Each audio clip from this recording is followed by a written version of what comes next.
माता की भविष्यवाणी। पति के बाहर जाने के बाद यह भूल कर भी न करें। सुनो मेरी बेटी, रुक जा, जरा ठहर जा। यह वाणी केवल सुनने के लिए नहीं, यह तुम्हारे भाग्य को जगाने के लिए है। जब तुम्हारा पति घर से बाहर कदम रखता है तो केवल एक व्यक्ति नहीं जाता, उसके साथ तुम्हारे घर का भाग्य, लक्ष्मी और संस्कार भी यात्रा पर निकलते हैं। और उसी समय अगर तुमने यह एक गलती कर दी तो समझ लो, मेरी कृपा का प्रवाह रुक सकता है। माता की चेतावनी। मेरी बेटी, पति के बाहर जाने के बाद रोना मत, क्योंकि तुम्हारे आंसू उसके मार्ग में बाधा बन जाते हैं।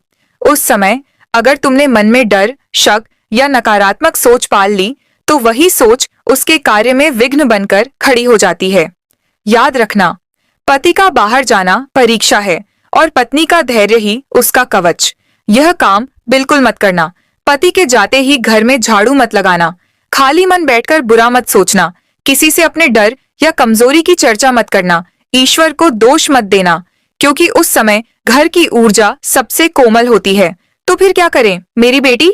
जब वह बाहर जाए, उसके पीछे से एक मीठा वाक्य कहना, मन ही मन माता काली का स्मरण करना, घर के दीपक को कम से कम एक बार देख लेना और कहना, माता मेरे सुहाग की रक्षा करना। इतना करते ही अदृश्य शक्ति उसके चारों ओर कवच बना देती है। माता काली की भविष्यवाणी सुन लो ध्यान से। जो स्त्री पति के बाहर जाने पर धैर्य रखती है, उसके घर में दरिद्रता कभी टिक नहीं पाती।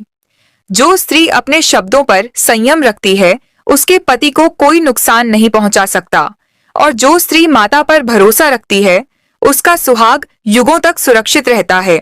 अंतिम संदेश मेरी बेटी, तुम केवल पत्नी नहीं हो, तुम घर की लक्ष्मी, शक्ति और रक्षा कवच हो।